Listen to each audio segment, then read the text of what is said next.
Yaanarraa roobii bitootessa 2 bara 2022 keessummeessituun keessanarraantuu jibee horaati. Hongee dhaqqabeen kanneen Harargee Bahaarraa buqqa'uun godina Qellam Wallaggaa qubsiifaman gargaarsa dhabuun rakkoof saaxilamuu isaanii dubbatu. Pireezidaantiin Yuunaayitid Isteetsi Joo Baayiden kaleessa galgala haasaa biyyoolessaa akka waggaa dhageessisanii jiru. Kana irratti xiinxalaa afeerree jirra. Lamaanuu gara boodaa dhiyaataa oduutu dursaa gara bafaqaaduuttan isin dabarsa.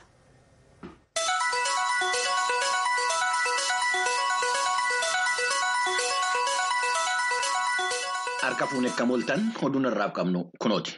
Bulchiinsa naannoo Affaar keessatti sababa wal waraansa itti fufee jiruun kan ka'e lakkoofsi namootaan qe'ee isaanii irraa buqqa'aa jiranuu dabalaa deemuun isaa ibsameera. Akka gabaasaan sagalee Ameerikaa Masfina Raagee ibsetti miseensa koree gargaarsa namootaan jireenya isaanii irraa buqqa'anii qindeessuudhaa fi dhaabbatee kan ta'an obbo Saadiq Badruu lakkoofsi namootaan gargaarsa barbaadanuu daran dabalaa deemaa jira. Gabaasni haaraan dhaabbata mootummoota gamtoomanii UNHCR irraa ba'e akka agarsiisutti tibbana namoonni 300 gara mooraa gargaarsaatti seenaniiru. Qindeessituu waldaa misooma horsiisee bultoota Affaar kan ta'an Vaaleriin Biraawuniin gama isaaniitiin haalli naannichaa akka ammaachaa deemaa jiru himuun isaanii beekameera. Haaluma walqabateen karaan gargaarsi namoomaa gama Tigraayitti irra darbu Affaar keessatti cufameera odeeffannoo jedhu mirkaneeffachuudhaaf yaaliin aanga'oota mootummaa naannoo Affaar argachuu akka itti fufee jiru gabaasonni sagalee Ameerikaa himaniiru.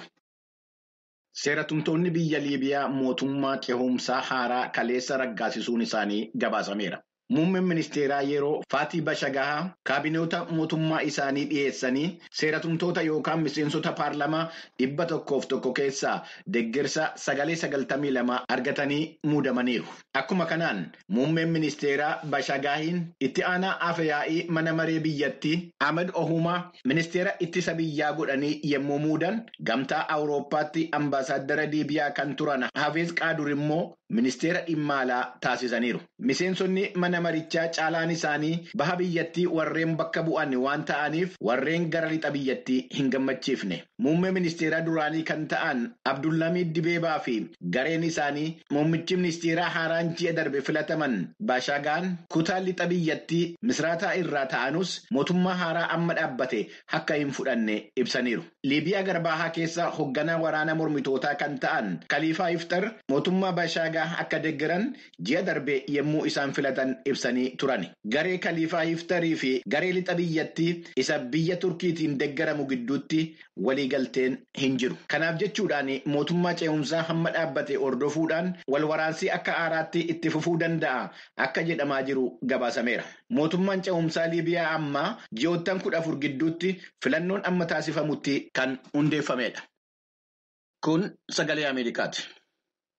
Pireezidaantiin Yuunaayitid Isteetsi Joo Baayiden erga taayitaa qabatanii yeroo jalqabaatii fi kaleessa galgala haasaa waggaa walgahii mana maree bakka bu'ootaatii fi senaaterootaa irratti taasisaniin weerara Raashiyaan Yuukireen irratti taasifte irratti ejjennoo fudhatanii fi deeggarsa bakka bu'ootaa argataniiru. Pireezidaanti Baayiden haasaa isaanii keessatti dhibee COVID-19tiin walqabatee qaala'iinsa jireenyaa biyyattii keessatti mul'achaa jiruuf dandamannaa diinagdee akka dhimma ijootti irratti xiyyeeffataniiru. Diinagdeen biyyattii akka dandamatu gochuudhaafis deeggarsi mana maree waliigalaa fi tokkummaan akka barbaachisu ibsaniiru. Dhimma kanarratti gabaasa Paasii Widaakusiyaaraatiin Waayit Haawus irraa qophaa'e jaallanneetu dhiyeessa. Pireezidaanti Baayiden haasawaa biyyoolessaa kan waggaa kan jalqaba isaanii kibdeessaa waggaa kun dhimma biyya keessaa irratti fuulleffachuun kan beekamu ta'us pireezidaantiin Raashaa torban darbe Yuukireen akka weeraramtuuf ajaja kennuun itti aansanii immoo humni nikuleeraa dammaqiinsa of eeggannoo sadarkaa olaanaarra akka turu waan ajajaniif jecha Baayiden haasawaa isaanii ennaa jalqaban weerara Puutiin gaggeessan akka dhimma biyya keessaa ta'etti irratti dubbatan. He thought the West and NATO wouldn't respond. He thought he could divide us at home, in this chamber, in this nation. He thought he could divide us in Europe as well. But Putin was wrong. Biyyoonni gama dhiyaa fi neetoon deebii hin kennan jedhee yaade. Biyya keenya uummata iddoo kanatti walitti qabamee jiruu fi uummata keenya addaan nu qooduu danda'a se'ee yaade. Awurooppaa keessattis addaan nu qooduu danda'a se'ee yaade. Garuu Putin dogoggoree jira. Nuti qophoofnee jirra. Giifti dureen Yuunaayitid Isteetsi Jiil Baayiden Ameerikaatti ambaasaaddara Yuukireen ka ta'an Oksaanaa Maarkaaroova bakka taa'umsaatti ennaa afeeran seeratumtoonni paartilee deemokiraatotaas ta'e riippaabilikaanotaa uffata bifa alaabaa Yuukireen uffatanii turan. Dhimma biyyaa baayidaniif rakkoo guddaa ta'e weerara koovid kan ilaaleen waa'ee milkaa'ina gama tallaalii raabsuun argameefi kunis waan haaraa baratamaa dhufee jedhaniiru. Seeratumtoonni hedduun haguuggii afaaniif funyaanii yookaan maaskii kan hin kaa'anne yoo ta'an kunis dhiyeenya kana waaltaa to'annoo fi ittisa dhukkubootaarraa qajeelfama kennameen ta'e. Garuu weerara kanarraa bayyanachuun qaala'insa jireenyaa hammaataa dhufee amma 100 keessaa harka 7.5 ga'een danqameera.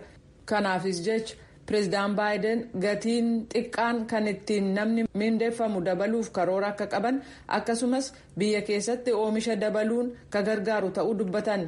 Gama riippaabilikaanotaa irraa bulchituu kutaa Aayowaa Kim Reynolds seera ittisa weeraraa ba'anii fi tallaaliif haguuggii afaaniif funyaaniin fudhatama dhabsiisuun beekamu.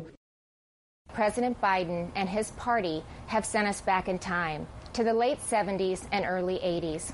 When runaway inflation was hammering families.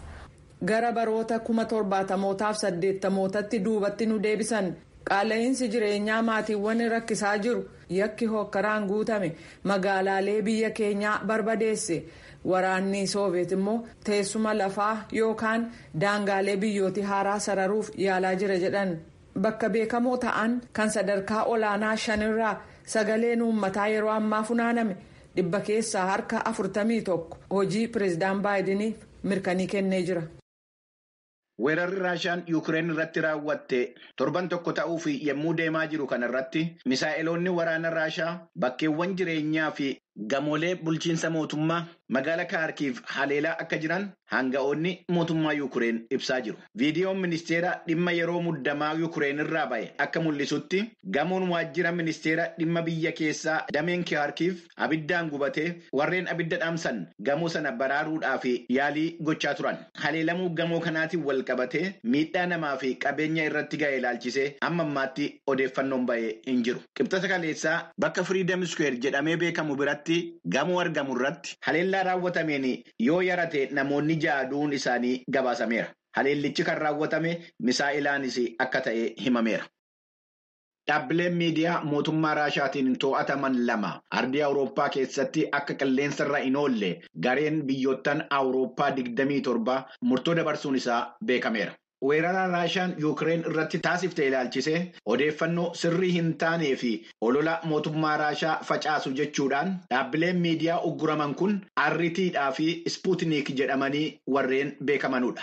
Akka murtoo kanaatti eeyyamni hojii dhaabbileen kun lamman Awurooppaa keessaa qaban hin uggurama. Tamsaasni RT afaan Ingilizii inni Biriteen, Jarman, Firaansii fi Ispeen keessaa darbus hin dhorkama. Itti gaafatamaan imaammata alaa gamtaa Awurooppaa Joosef Boorel dhimma kanarratti akka jedhanitti dhaabbileen miidiyaa lamman kun weerara Raashaan Yuukireen irratti taasisaa jirtuu fi meeshaa dabalataa ta'anii gargaaraa jiru. Dhaabbileen miidiyaa hawaasaa Facebook, Google, YouTube fi TikTok tajaajila dhaabbata miidiyaa RT ugguruu isaanii beeksisaniiru. Hordoftoota keenya oduun har'aaf qabnu kanuma qophiilee keenyaafanii wajjin turtii gaarii.